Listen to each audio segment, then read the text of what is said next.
দ্বিতীয় দফায় তৃণমূল প্রার্থীর সমর্থনে লেখা দেওয়ালে গোবর এবং মাটির ছাপ পড়ল জামুরিয়ার বাহাদুরপুরে। দ্বিতীয় দফায় জামুরিয়া বিধানসভা কেন্দ্রের বিদায়ী বিধায়ক তথা আসন্ন 26-এর নির্বাচনে তৃণমূল প্রার্থী হরেরাম সিং এর সমর্থনে লেখা দেওয়ালে পড়ল গোবর, চুন এবং মাটির ছাপ। সাত সকালে এমন ঘটনা সামনে আসতেই চাঞ্চল্য ছড়িয়েছে এলাকায়। বিরোধীদের চক্রান্ত নাকি শাসক দলের গোষ্ঠীদ্বন্দ্বের ফল?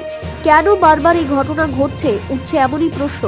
ঘটনাটি ঘটে জামুরিয়া বিধানসভা কেন্দ্রের অন্তর্গত জামুরিয়া ব্লক 2 এর বাহাদুরপুর অঞ্চলের 210 নম্বর বুথ এলাকায়। প্রসঙ্গত, আজ থেকে বেশ কিছুদিন আগে জামুরিয়া বিধানসভা কেন্দ্রের কুনুস্তরিয়া এলাকায় এমন ঘটনা ঘটেছিল, যেখানে প্রশাসনিক আধিকারিকরা পৌঁছায় এবং ঘটনার তদন্ত শুরু হয়। তবে এখনো পর্যন্ত সেই ঘটনার সঙ্গে কে বা কারা যুক্ত ছিল তার সামনে আসেনি। ঠিক তারই মাঝে আরও একবার এমন ঘটনা শিল্পাঞ্চলের রাজনীতিতে আলোড়ন সৃষ্টি করেছে। ঘটনা প্রসঙ্গে তৃণমূল কর্মীদের দাবি, বিজেপি এবং সিপিএম মিলিতভাবেই নোংরা রাজনীতি করছে, সেই কারণেই এমন ঘটনা। আমরা প্রশাসনের কাছে দাবি রাখবো যে যারা এমন ঘটনার সাথে যুক্ত তাদেরকে অবিলম্বে চিহ্নিত করে কড়া ব্যবস্থা নিন, নতুবা আগামী দিনে আমরা দলীয়ভাবে বড় পদক্ষেপ নিতে বাধ্য হব। এছাড়াও তৃণমূল প্রার্থী হরেরাম সিং জানান, জামুরিয়ায় তৃণমূল বিপুল ভোটে জিততে চলেছে, সে কারণেই কিছু মানুষ এ ধরনের নোংরা কাজ করে বেড়াচ্ছেন। তবে বিজেপি প্রার্থী ডক্টর বিজন মুখার্জি জানায়, বিধানসভা জুড়ে আমাদের নির্বাচনী প্রচার পুরোদমে চলছে। আমাদের কর্মীরা এখন সকলেই দলের কাজে ব্যস্ত, তাই আমাদের কেউই এমন কাজ করেনি। এটা তৃণমূলের গোষ্ঠী কুন্দলেরই প্রভাব বলে দাবি করেন বিজনবাবু। অন্যদিকে এমন ঘটনায় মন্তব্য করতে ছাড়েননি সিপিএম নেতা মনোজ দত্ত। ওনাকে কল মারফত যোগাযোগ করা হলে উনি জানান, সিপিএম আজ পর্যন্ত কখনো এমন নোংরা রাজনীতি করেনি। অযথা সিপিএম এর ওপর দোষারোপ করে কোনো লাভ হবে না। বর্তমানে বাহাদুরপুর এলাকায় এমন ঘটনায় চাঞ্চল্য ছড়িয়েছে। ঘটনাস্থলে জামুরিয়া থানার কেন্দাফাড়ির পুলিশ পৌঁছে বিষয়টি খতিয়ে দেখে তদন্ত শুরু করেছে। জামুরিয়া में कोई लड़ाई नहीं, तृणमूल कांग्रेस जीत रहा है, इसलिए कुछ बदमाश लोग जो है ये काम किए हैं। पुलिस को इन्फॉर्म किया गया, पुलिस इंक्वायरी कर रही है और नाम का भी पता लगाने का व्यवस्था हम कर रहे हैं। मालूम होने के बाद जो भी पुलिस की कार्रवाई किया जाएगी। और ये गलत है, ऐसा नहीं करना चाहिए, लेकिन हताशा होने के कारण कि तृणमूल कांग्रेस ज़्यादा से ज़्यादा वोट से लीड करेगा, इसलिए ऐसा हुआ। बहादुरपुर को जहाँ पर किया गया है, बहादुरपुर पंचायत में ज़्यादा से ज़्यादा वोट से लीड करेगा। क्या लगता है किसका काम हो सकता है? अब तो इस तरह तो बोल नहीं पाएंगे, कोई बदमाशी किया है और वो पता लगाया जा रहा है। और करेगा तो बीजेपी और सीपीएम ही कर सकता है, दूसरा उसके ही कार्यकर्ता लोग बदमाशी किए होंगे, जानबूझ करके दंगा लगाना चाहता है सर। ऐसा नहीं होगा। तृणमूल कांग्रेस के कार्यकर्ता शांत हैं, अपना काम कर रहे हैं और उसका जवाब जो है 23 तारीख को रिपोर्ट के रूप में दिया जाएगा। विरोधी दल से बोला जा रहा है कि ये अंदर माने अपने ही गुटबाजी का फल है।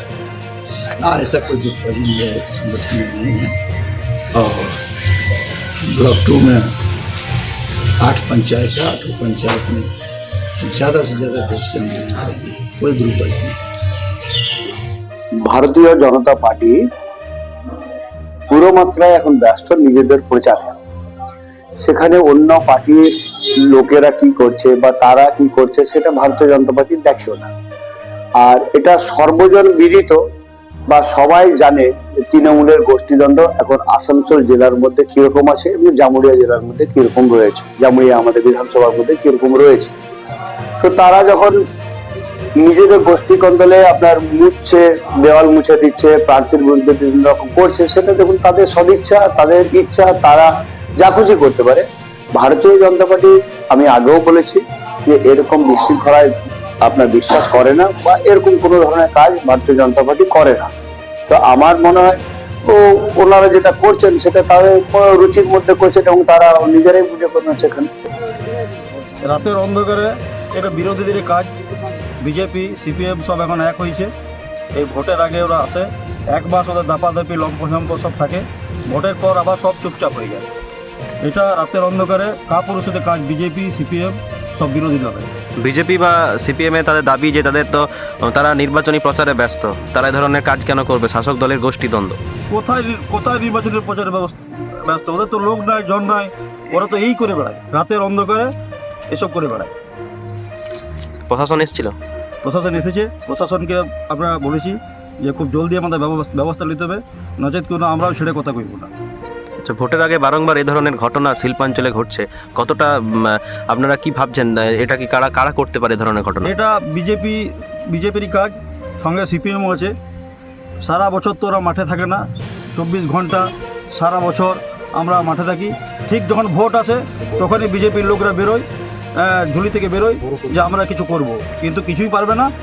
1 মাস ওরা লম্পঝম্প দাপাদাপি করবে, তারপর দেবার যেইকে সেই মমতা বন্দ্যোপাধ্যায়ের উন্নয়ন থাকবে এবং তৃণমূল কংগ্রেসকে মানুষ বিপুল ভোটে জয়যুক্ত করাবে। প্রশাসনের কাছে কি দাবি জানাচ্ছেন? প্রশাসনের কাছে দাবি জানিয়েছি যে উপযুক্ত দোষীদের কঠিন ব্যবস্থা নিতে হবে।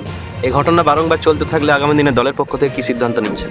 দলের পক্ষ থেকে আমরা ব্লক সভাপতিকে জানিয়েছি, আমাদের বিধায়ক হররাম সিং মহাশয়কে আমি জানিয়েছি সকালে ফোন করে, ওরা বলেছেন নিশ্চয়ই কিছু ব্যবস্থা গ্রহণ করবে।